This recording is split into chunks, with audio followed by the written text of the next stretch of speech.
Saya ingin menanyakan tentang makna daripada pengertian Alkitabu dalam Al-Quran itu, apakah itu Al-Quran atau kitab? Cukup itu saya pertanyaan kami. Assalamualaikum warahmatullahi wabarakatuh. Ada lagi yang lain? Mbak Nur barangkali apa? Ya sekalian nanti jawabnya barangkali saling terkait untuk memanfaatkan, mengoptimalkan waktu yang ada.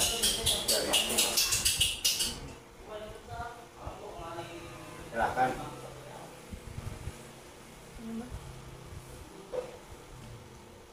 Yang menanyakan ini Mbah, belajar Al-Quran tuh mulai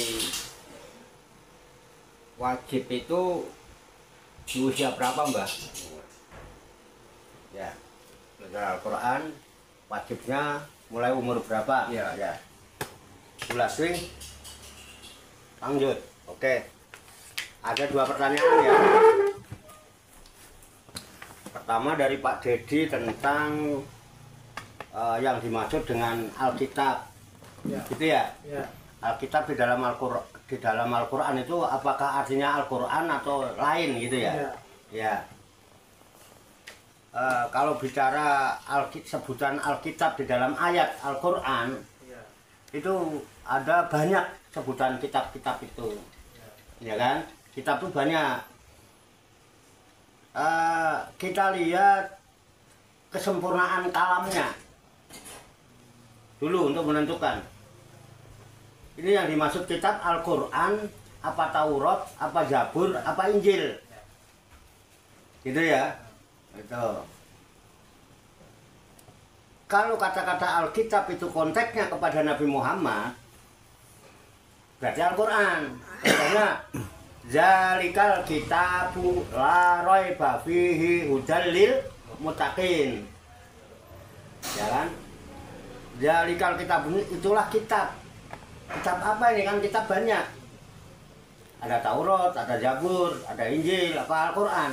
Nah, ini diterjemahkan ay yaqra'uhu Muhammadun, yaitu kitab yang dibacakan oleh Nabi Muhammad. Berarti berarti kitab ini mananya Al-Quran. Tetapi ketika konteksnya kepada Nabi Isa, berarti kitabnya Injil yang dimaksud kitab. Kitab yang disampaikan oleh Nabi Isa itu banyak ayat-ayat. Ketika konteksnya itu kitab yang disampaikan oleh Nabi Musa, berarti mana kitab itu Taurat. Ya, mana rinciannya? Kita bicara mana tersurat, bukan tersirat ya. Bukan tersirat. Kalau yang tersirat ya banyak nanti mengembang. Kalau menurut bahasa kitab itu kata asal dari kataba. Kataba itu telah menulis. Kitab itu adalah susunan-susunan tulisan dalam satu lembaran. Menurut bahasa, kata asal dari kataba. Kataba itu telah menulis, yaktubu sedang atau akan menulis. Kitab itu tulisan. Jadi kitab itu tulisan-tulisan di sini yang tersusun dalam sebuah lembaran-lembaran. Tulisan-tulisan yang tersusun di dalam lembaran-lembaran. Kalau zaman dulu disebut suhuf. Nah, itu kitab disebutnya. Tapi dalam arti tersirat, ada kitab yang tidak tertulis,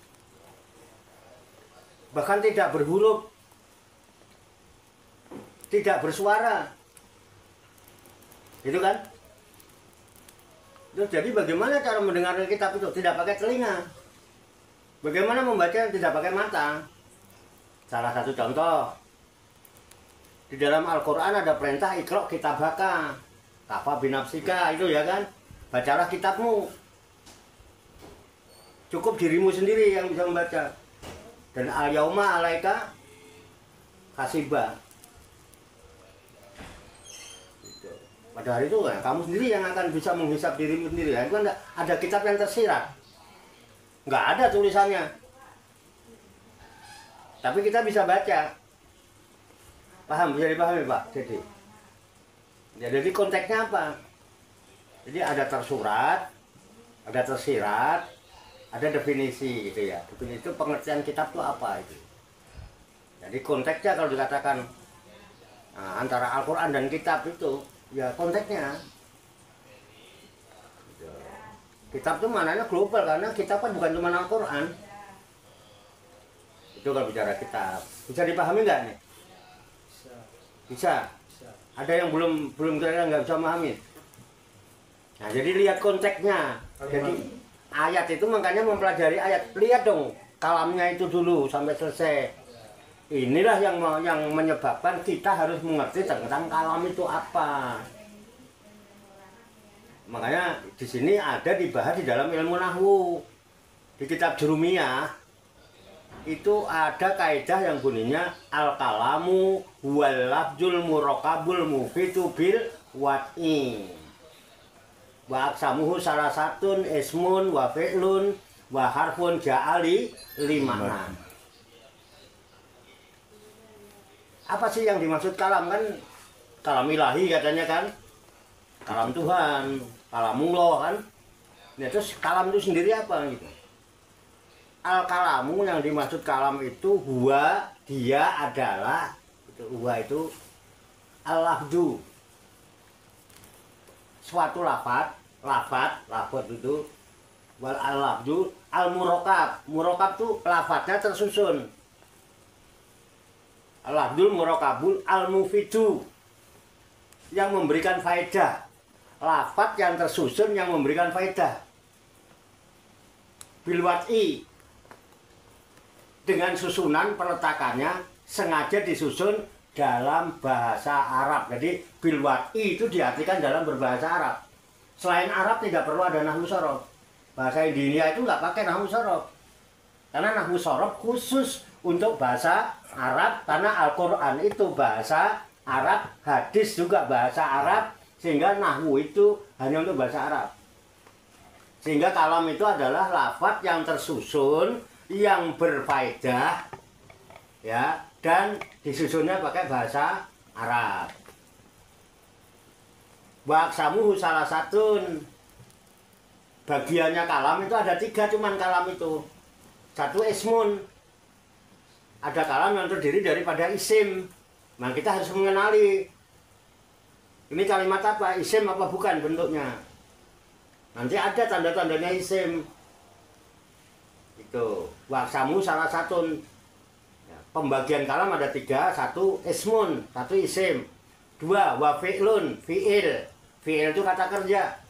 Oh, ini lafadznya fi'il, oh ini lafadz isim, harus tahu itu. Wa harfun, ismun wa fi'lun wa harfun, harf. Ja'ali makna, di mana harf itu datang dengan memberikan makna. Contohnya bismillahi gitu ya. Baknya itu harf. Gitu. Kesanggennya nggak pakai bak, ismillahi, ismillahi. Nama Allah, nama Allah, nama Allah gitu tau kan? Bingung nggak kalau cuma sebut? Tapi kalau ditambah harf bismillahi dengan nama Allah. Ini harf datang memberi makna. Ini namanya harf. Harf apa? Harfu jarin. Paham ya? Enggak, ini hanya sekedar masukan, input. Minimal kan kita bahas Al-Quran tahu. Ini ilmu alat. Jadi sebelum memahami Al-Quran, harusnya ilmu ini dipelajari. Paham kan? Makanya itu. Jadi mustahil kita akan mendapatkan mutiara tidak terlebih dahulu belajar ilmu menyelam. Gelagapan mutiara itu di dasar laut. Jadi harus belajar ilmu berenang, ilmu menyelam, baru bisa. Mas sulit orang memahami Quran tanpa mempelajari ilmu alatnya. Paham Pak ya? Nah, ini kalam. Makanya untuk mengetahui kitab ini maknanya Al-Quran, apa Taurat, apa Injil, apa Zabur, atau makna yang lain, lihat dulu kalimatnya. Ya, Shahihul Kalam, kesempurnaan kalamnya. Tapi kan kita harus tahu kalam. Itu. Bismillah. Itu kalam apa tidak? Bismillah itu kalam apa tidak? Kalam. Nah, didiskusi ya. Bisa nggak menjelaskan di mana letak kalamnya lafaz bismillah itu? Karena ada 3 bagian bismillahi, Apa 3 bagian tuh? ar-Rahmani, ar-Rahim. Bismillah kan tadi pertanyaannya. Iya. Nggak ada ar-Rahman ar-Rahim kan? Oh, bismillah aja. Oh ya. Tadi saya pakai ar-Rahman ar-Rahim tidak? Ya. Dan bismillah saya tidak ada tuh, hanya satu lafaz, satu kata, bukan kalimat. Satu kata. Bismillah. Bismillahi ya. 2 kata, bismi dan ilah. Lillah, Pak. Ilah. Ilahun. 3 kata. 2 kata, Apa itu? bismi dan ilahun. Lebih. Bismi dan ilahi. Bi itu lafaz. Lafaz. Artinya dengan. Punya makna kan? Iya. Bi dengan. Apa 3 ya? Bi, ismi dan Ismi ilahi. nama. Iya. Allah ini Allah. Iya. Dengan nama Allah. 3 lafaz kan? Iya. 3 lafaz. Nah, dengan susunan 3 lafaz itu kalam apa bukan? Dengan nama Allah. Belum. Alasannya? Karena belum ada keterangannya. Keterangan apa? Sifat. Apa untuk menentukan kalam harus ada sifat? Bismillahi dengan nama Allah. Nah iya. Begitu. Allah yang bagaimana begitu? Apa harus? Disebutkan sifatnya seperti Coba tadi definisi kalam itu ada nggak menyebutkan sifat? Harus ada sifat atau tidak? tidak ada ya. Kalam itu adalah lafaz yang tersusun yang memberi faedah yang sengaja disusun dalam bahasa Arab. Nggak ada. Berfaedah terus betul udah kalam ya, 3 ya. Berfaedah terus dan berbahasa Arab. Bismillah Iya. itu. Kalam lah. Ya kalam kan berarti kenapa? Karena bahasa Arab Arab. ada lafaz Apa? tersusun. Susun. Ada faedah Ada. apa? Dengan nama Allah. Mengenalkan nama Tuhan. Saya ngomong dengan nama Allah, dengan nama Allah, dengan nama Allah. Orang kira-kira saya bicara gitu ada faedah apa yang didapatkan? Oh, Ada, hah? ya. Bukan, Tidak ada. hah? Mak. Hah? Tidak keterangannya tidak ada ya. Nah, tidak ada. Berarti kan nggak bukan kalam. Bukan. Ya. Orang malah bingung Pak Watung apa? Bismillah, Bismillah, Bismillah, Bismillah, Bismillah, Bismillah, Bismillah. Kalam bukan? Bukan. Karena tidak ada faedah. Apa maksudnya? Nggak ada makna yang tertera itu di situ. Tapi ketika Bismillahirrahmanirrahim dengan nama Allah yang Maha Pengasih lagi Maha Penyayang, membawa faedah. Kita menyebutkan sifat, tapi lafaz yang tersusun yang memberi faedah dan bahasa Arab. Udah, lafaz tersusun berfaedah bahasa Arab. Lafaz murokab, mufid, wadok. Syarat itu menjadi kalam. Ada 4 ini. Pembagian kalam baru 3.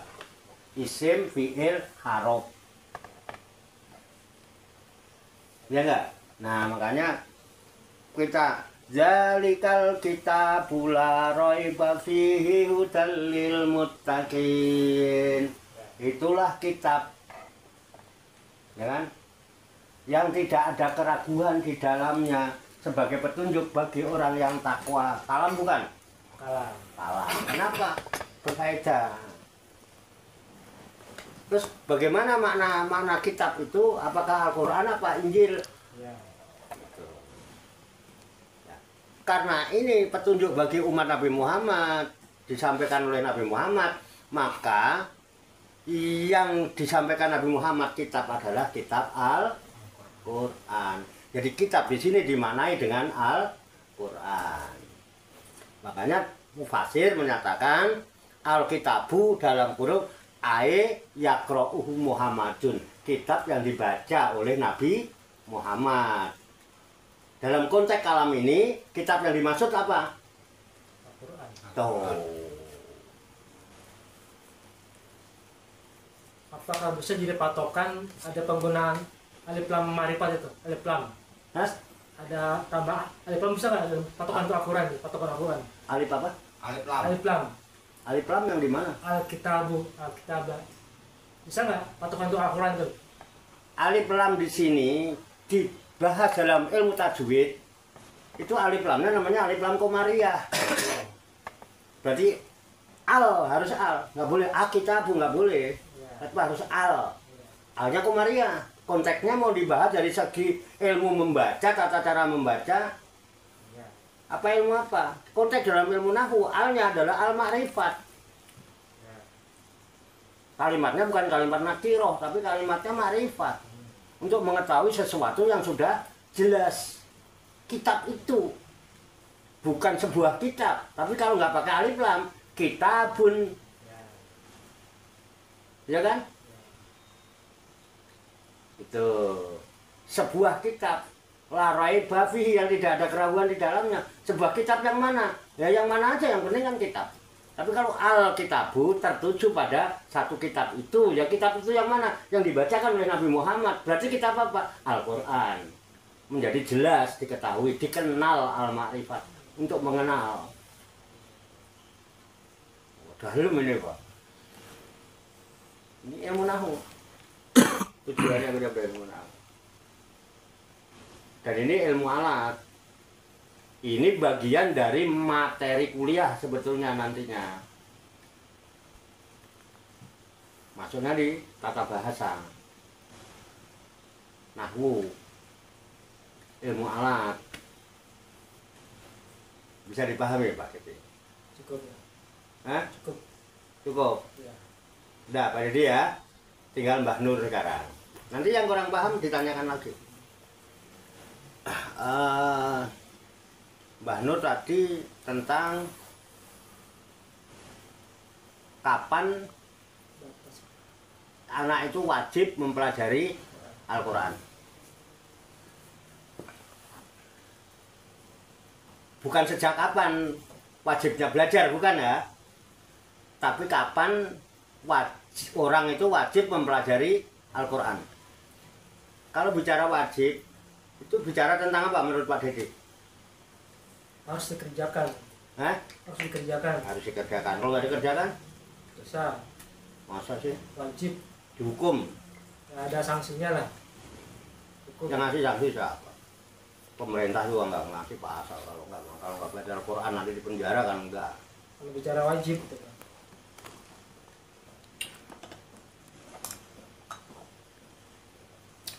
Kalau kita bicara wajib, Bah, itu bicara tentang hukum. Hukumnya apa? Wajib. Hukumnya apa? Sunnah.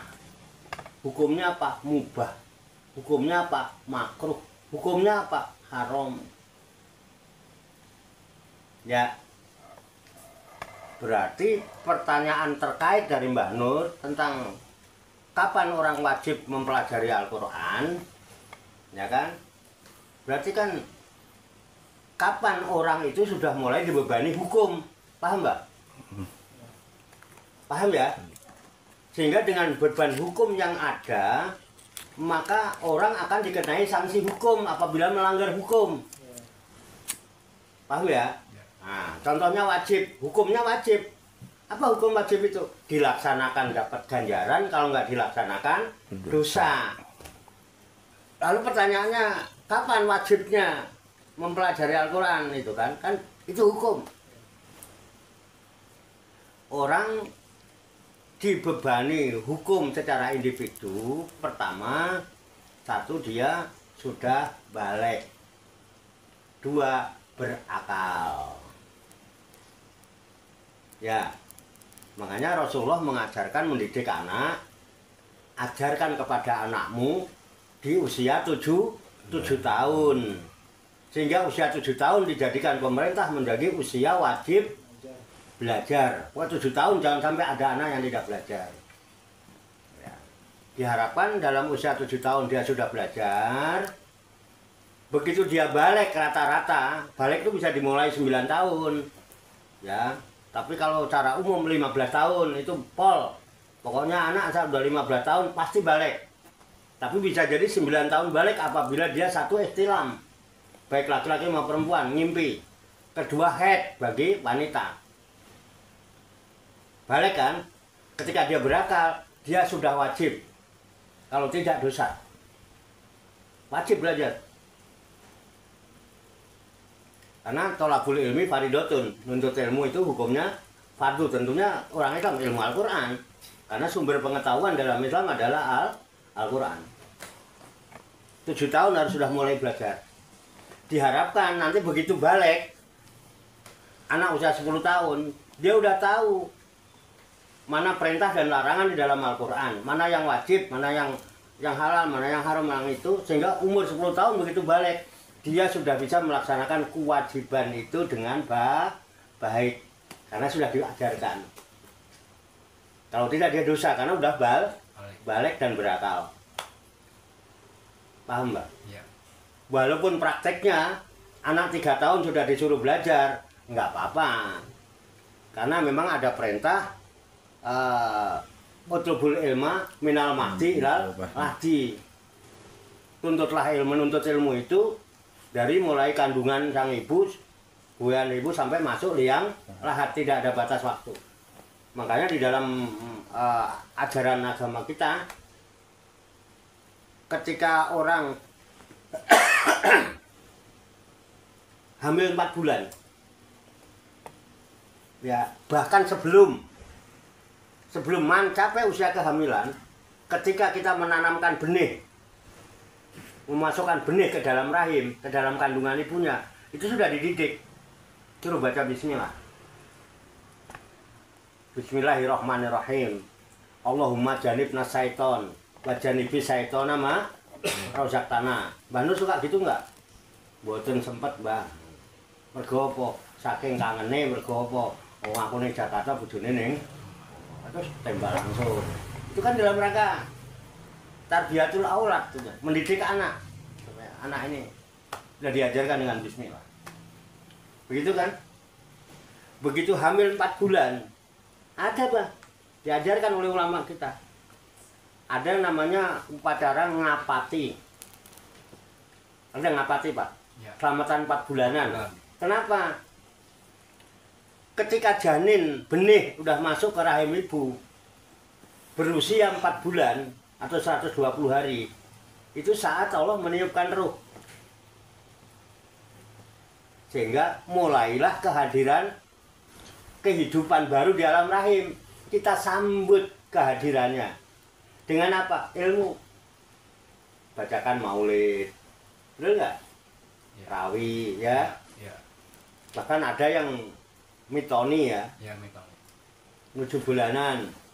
Atau tingkepan kalau di kampung saya. Itu dalam rangka tarbiyatul aulad.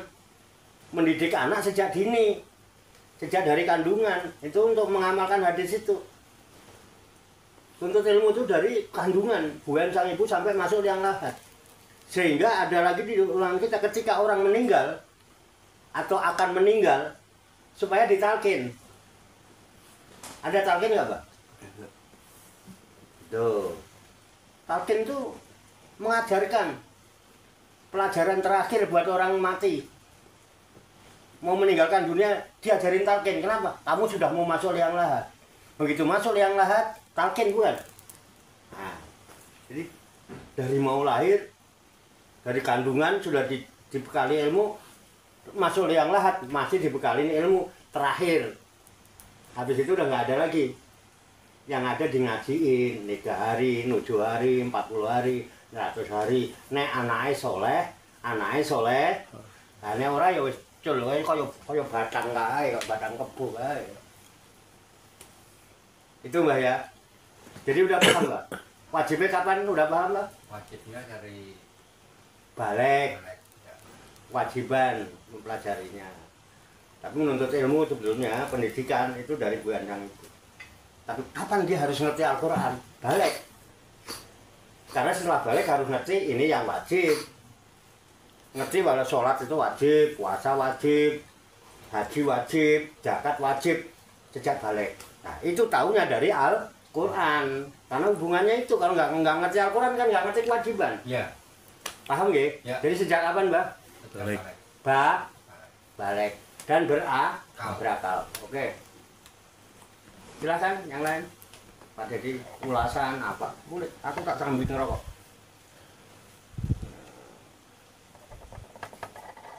Habis ini makan, ya. Habis makan kan baru minum obat. Ini soto. Itu Mbak Yai tanya lagi ya, itu orang hamil 7 bulan meninggal sama bayinya, terus, Ya. terus sistemnya gimana? Apa dikeluarin dulu, apa dikubur? Dikubur aja, Pak. Kubur aja, Ya. nggak harus dikeluarin bayinya? Tidak. Tidak. Ya. Berarti kan bayinya ikut meninggal? Iya. Iya. Kecuali kalau bayinya hidup, ibunya meninggal. Kita menyelamatkan kehidupan. Tapi kalau meninggal, ya nggak dikubur aja. Kubur aja, nggak Iya. dikeluarin nggak ya? Enggak. Nggak kubur aja, nggak apa-apa. Kan masih satu tubuh. Iya. Artinya bayi sudah meninggal dalam kandungan. Nanti repot, Mbak. Udah meninggal diseset-seset, ya kan? Sedangkan kita mandiin jenazah aja suruh pelan penuh kasih sayang. Ini udah meninggal diseset-seset. Orang meninggal diambil organnya, itu sadis. Islam melarang. Otopsi itu. Kecuali ada wasiat. Wasiat bukan karena ini, karena melaksanakan wasiat nanti. Wasiat nanti kalau saya meninggal mata saya akan saya donorkan misalnya, ya kan? Kan wasiat, ada wasiat. Berarti kalau otopsi dilarang agama. Otopsi itu agama dilarang. Hah? Otopsi. Otopsi. Iya. Otopsi itu hal-hal yang sifatnya darurat. Karena kalau tidak dilakukan otopsi tidak bisa tercapai satu Iya. masalah yang akan diselesaikan. Dan masalah itu sangat penting Oh, gitu. untuk diselesaikan. Untuk bisa selesainya satu masalah kewajiban harus melakukan. Nah ini menjadi zaman di keharusan. Darurat itu bikul makduroti. Hal-hal yang bersifat darurat itu membolehkan yang dilarang. Salah satu contoh, kita kelaparan di hutan, tersesat, nggak ada makanan, badan kita lemes, yang ada cuma bangke, udah gitu bangke celeng. Haram kan? Saat itu boleh. Tapi jangan lalu keenaan gitu. Keenaan terus wae gitu, ya kan? Nah, itu nggak boleh. Secukupnya. Paham, Pak? Ya. Enakan ngaji. Ini diskusi teman. Ayo silakan. Bab kewanitaan itu boleh. Orangnya mana? Boleh sewaktu-waktu nanya, bagaimana Pak kalau saya head, asal setiap menjelang head kok nyeri, sakit, ditanyakan boleh. Itu kan bagian dari mata kuliah. Boleh ditanyakan boleh. Barangkali ada solusi.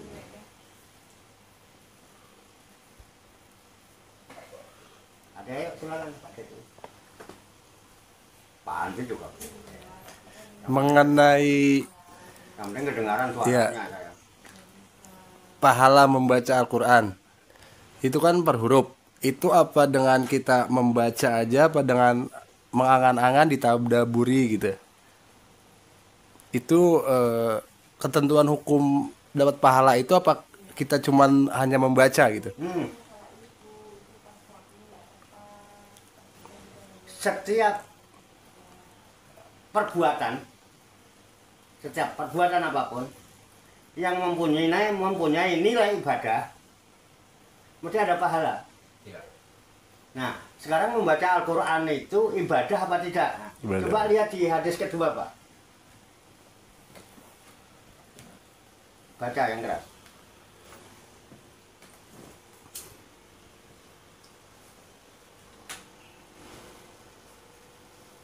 Pertanyaannya kan membaca. Iya. Coba membaca Al-Quran itu ibadah apa tidak? Qala Rasulullah sallallahu alaihi wasallam, afdhalu ibadati ummati qiraatul Quran. Artinya Artinya sebaik-baiknya ibadah umatku adalah membaca Al-Quran. Hadis riwayat Al-Baihaqi. Nah, jadi baru sama-sama kita dengar sebuah hadis yang dibacakan oleh Pak Ustadz Dedi. Afdalu ibadati ummati qiraatul Quran rawahu al-Baihaqi. Sebaik-baik ibadah umatku adalah membaca Al-Quran. Bahkan sebaik-baik ibadah itu membaca Al-Quran. Berarti membaca Al-Quran itu ibadah. Setiap ibadah mesti ada pahala apabila diamalkan. Begitu kan? Jadi membaca Al-Quran dapat pahala apa tidak? Dapat. Kenapa? Ibadah. Karena ibadah. Nanti ketika dia mengetahui maknanya, kemudian mengamalkan isi Al-Quran, beda lagi. Dia membaca Al-Quran, ada kata-kata alladzina yu'minuna bil ghaibi wa yuqimuna shalah. Kemudian dia beriman kepada yang gaib, ada malaikat, ada iblis, kemudian dia mendirikan sholat. Kan dia dapat pahala karena mengamalkan pahala sholat kan? Dapat pahala lagi kan? Pahala apa, Mbak? Pahala sholat yang diamalkan. Sedangkan baca Qur'annya tapi tetap dapat pahala. Waktu yang lalu diterangkan 1 huruf 10. Iya. Bagaimana Pak? Iya. Jelas? Jelas.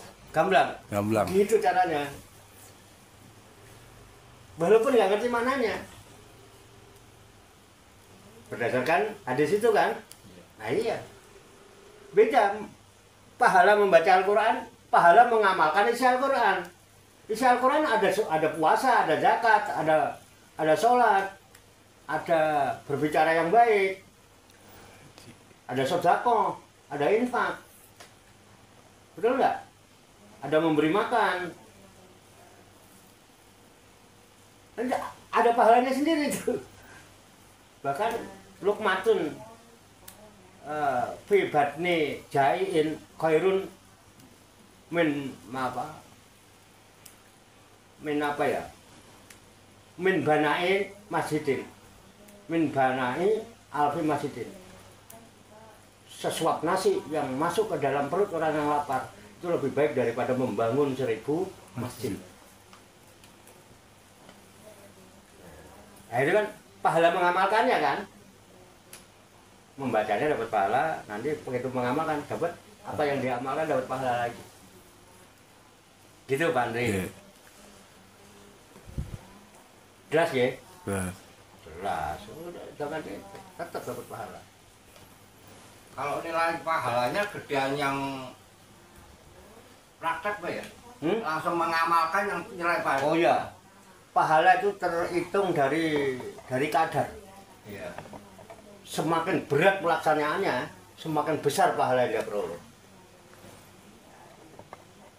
Semakin banyak dia, makin banyak pula. Semakin banyak kebaikan yang kita lakukan, semakin banyak pahalanya. Dan semakin berat kadar yang ditempuh, itu lebih utama.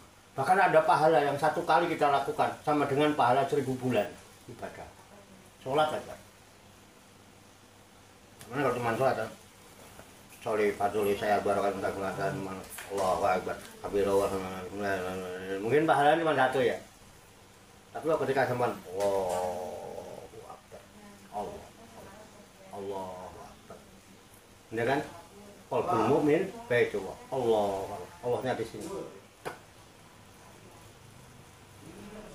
Allah. Ya. Bismillah. Allah lagi kan? Di mana Allah? Ar-Rahmanir-Rahim. Coba Allah juga.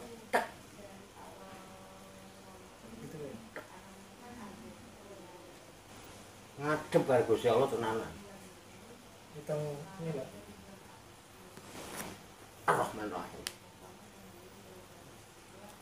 Saya telah menerima kasih sayang Allah yang luar biasa. Bismillah. Semua Allah yang menggerakkan, yang membuat saya bisa sholat karena saya hidup dari Allah. Terus akhirnya alhamdulillah, kita puji, segala puji bagi Allah yang telah memberikan saya kemampuan berdiri untuk melakukan sholat. Nggak ada ngakoni ibadahnya, tapi Allah itu lebih baik daripada orang sholat 1000 bulan. Kan berat untuk bisa sholat seperti itu. Sekali sholat sama dengan sholatnya orang 1000 bulan. Namanya Lailatul. Kenapa? bukan nilai dan banyaknya rakaat, kualitas sadid beratnya untuk melakukan sholat seperti itu. Bismillahirrahmanirrahim. Ya. Pasaran kok akeh sholat kok. Kalau bahasa apa? Manteng. Madep, mantep, netep. Kenapa? Harus khusyuk. Khusyuk itu hatinya manteng. Kenapa? Akan ada perjumpaan. Kita akan mempertemukan hamba Allah dengan rahim. Itu butuh manteng, lerah manteng lain sama lebu. Iya. Bisa mlebu ber. Enggak. Kudu Manteng. manteng apa nganteng? Manteng. Manteng mau nganteng. Lurus. Nganteng apa manteng? Apa sih Bu yang bener nggak? Nganteng apa ngapa? Empuh. Ini juga begitu mau nganteng. Makanya ngelmu itu nengel ning ngarepmu, aja mau nengel-nengel tok ning ora oleh. Nah, saya seneng nengel, semakin nengel saya, semakin dapat ilmu. Semakin nengel saya semakin dekat dengannya. Kenapa? Saya diingetin. Berarti itu belajar ilmu nafsi, Mbak ya? Ya, Untuk mencapai hal yang seperti itu harus belajar ilmu nafsi kok. tidak bisa dipelajari tapi harus dilatih. Gimana belajarnya? Itu kan hubungan antara roh ini apa roh ya? Apa? Iya. Kalau nggak latihan nggak bisa, Iya. saya nggak bisa Hubungan ngajarkan. Bukan hubungan jasmani, Mbak, itu hubungan roh, Mbak. Namanya spiritual. Urusan kolbia. Nah sampai tuh ini waktu penuh hati ini montang manting, obat mabit, mubang-mubeng, mumat-mumet, mutar-muter. Hah? Halo? Makanya ya. Hah? Makanya ada orang yang sholat tuh begini Pak ya. Nah, Mungkin ini isyarat buat ke ini kayak ke kalbu mungkin begini ya. agak ke atas dikit ya. Oh gitu ya. Nah, Begini. terus ditekan. Pekan begini. Ya, Ini baru pertama sekarang ini. ditekan. Itu orang-orang tertentu Di kampung. penekanan. Tapi ada juga yang sholatnya begini, karena apa? Wetenge mules karo nahan nih, enggak berpatok betul kayak itu. Ambilnya bismillahirrahmanirrahim. Ada. Ya ada kan? Kemungkinan ada ya? Ada. Enggak. Ditekan terus. Wow. Set. Fatihah. Ada. Tapi apa harus tidak? Hadis hanya mengatakan dua. Satu mengangkat kedua tangan sehingga pergelangan tangan sejajar dengan pundak. Kemudian meletakkan tangan kiri di atas dadanya, tangan kanan di atas pergelangan tangan kiri. Satu hadis yang lain mengangkat kedua tangan sehingga pergelangan tangan ini sejajar dengan pundaknya, kemudian meletakkan tangan kiri di atas perutnya, tangan kanan di atas pergelangan tangan kiri. Bagaimana Pak kalau ada yang begini Pak? Ini dada bukan? Dada bukan? Ada. Dada, nggak salah. Jangan disalahkan yang begini. Kalau yang begini Pak, Allahu Akbar, begini, begini. Nah, ini dada bukan? Iya. Jangan disalahkan. Pada Allahu Akbar begini. Oh. Perut. Hah? Perut. Perut kan? Ya. Ada hadis kan yang meletakkan di perut kan? Jangan disalahkan. Nah, tapi ada hadis mengatakan khairul umur awsatuha. Sebaik-baik urusan itu tengah-tengahnya. Kita orang yang suka ngambil jalan tengah supaya imbang, meletakkan mengangkat dua tangan sehingga pergelangan tangan sejajar dengan pundaknya, meletakkan tangan kiri di atas ulu hati. Tek. Tangan kanan di atas pergelangan tangan kiri. Tek. Kok di situ hadisnya kan dada, ini dada. Ini dada ini. Iya, tengah-tengah. Tapi kan ada yang mengatakan hadis perut, ini perut. Sehingga apa? Tidak meninggalkan kedua hadis, dua-duanya aman nggak? nggak ada perselisihan. Kan harus ini nggak ada kan. Kalau ada yang, Pak, kan hadisnya di perut kan, ini perut kan. Asik ya? Nah, kita cari yang asik aja, tengah-tengah. Aku mau tak cari tengah-tengah. Mau aku mau itu tengahnya urung ketemu, wah ora mau leren aku. Oh, juga ketemu tengah-tengah. Kan yang paling apik dari Kanjeng Nabi tengah-tengah. Ya tetap ketika waktu kesini nilainya ya. Ya. Harus ya. Makanya namanya latifatul qalbi. Makanya gentakan zikir la ilaha illallah harus digentak illallah. Supaya ada goncangan di sini itu bisa menggoncang semua ilah-ilah yang masuk, apa aja yang masuk dalam hati kita. Jengkel karo wong lho, ora ilang-ilang nang kene. Kelingan terus. Tapi dengan illallah, gak mental dia. Allah aja. Aman.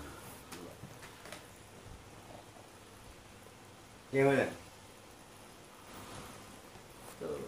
Jadi pikiran-pikiran busuk, pikiran buruk. Buat apa kita sholat? Hati kita buruk.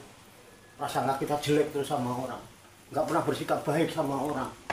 Buat apa kebaikan kita lakukan sholat-sholat itu? Pro hilang, nggak ada gunanya. Manci zakat yang paling baik bukan kamu sholat, bukan kamu puasa, bukan kamu sedekah, bukan kamu zakat, bukan kamu haji, tapi menjaga hati agar tetap baik. Sama siapa aja, jangan pilih-pilih. Jangan karena kepentingan ini, kepentingan itu, karena enggak ini kok enggak. Ya kepentingannya untuk menyenangkan, seneng ngepol, nah kira-kira orang menyenangkan, terus koyo apa kayak banaspati, enggak boleh. Kenapa? Eman-eman amal kebaikan kita yang sudah terlanjur kita lakukan. Capek-capek muspro Pak kebakar Pak.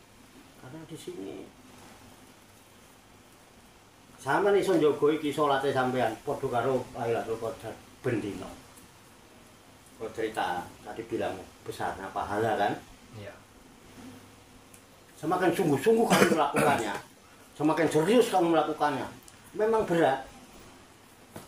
Fa innaha lakabi rotun berat ila alal khasirin. Berat untuk mencapai itu. Ya memang abot, tapi ngawai dhewe gak gelem mikul itu. Iku kabeh rontok kabeh orang ndung enggak punya nilai kita. Saya mendingan saya dimusuhin orang sak kampung ora apa-apa. Daripada saya tidak punya nilai di hadapan Allah. Tak apa-apa, saya jelek-jelek, memang saya orang jelek. Banyak dosa iya, aku menungso kok ora dosa. Apa itu malaikat?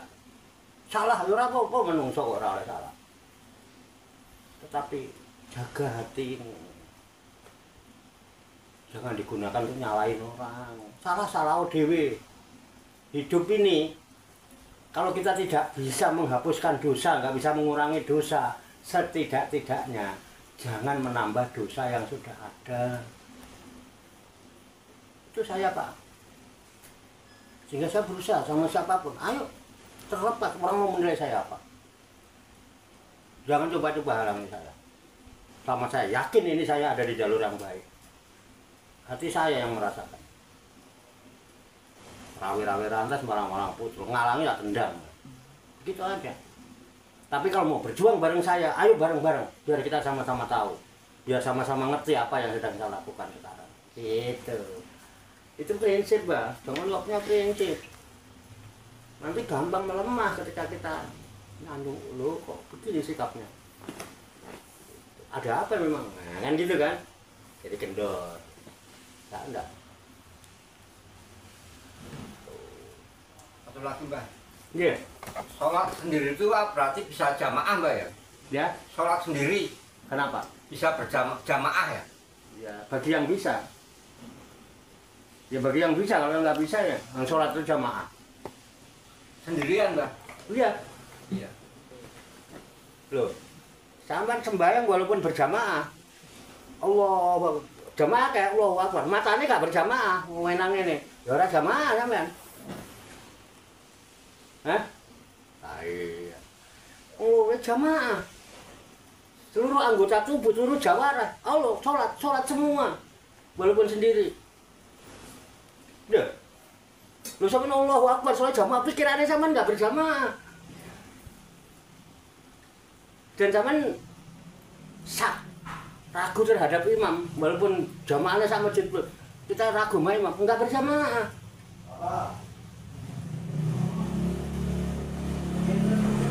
Gimana? Ya. Baik, sendiri bisa berjamaah. Enggak, kalau orang yang paham. Ketok berjamaah, padahal kalau ada itu taksabuhum jami'ah wa qulubuhum sata. Engkau mengira mereka itu berjamaah rukun, padahal hatinya pecah. Ketok apa waktu kumpul guyang-guyuk bar pecah hatinya. Donget-dumel ning jopo ngrasani dan sebagainya. Model begitu. Ada apa tidak? Siapa? Ya. Saya. Gitu. Apa diakonia? Ya enggak? Ketok. Jamaah rukun, guyub, kumpul. Mantap loh. Ya. Tuh, kuliah balik. Lura troso tuh. Tuh ya, bagian waktunya. Ada lagi? Cukup. Nah, itu tadi. Jadi udah kebahas dua-duanya. Ya. Sebaik-baik kalian yang mau mempelajari Al-Quran dan mengajarkannya, dan ternyata membaca Al-Quran adalah sebaik-baik ibadah. Jadi walaupun hanya membaca dapat pahala. Itu kesimpulannya ya. Ya. Oke. Cekap ya. Kita tutup dengan baca hamdalah bersama-sama. Alhamdulillahirabbil. Banyak kekurangannya, banyak kesalahan, mohon maaf. Wassalamualaikum warahmatullahi wabarakatuh. Waalaikumsalam warahmatullahi wabarakatuh.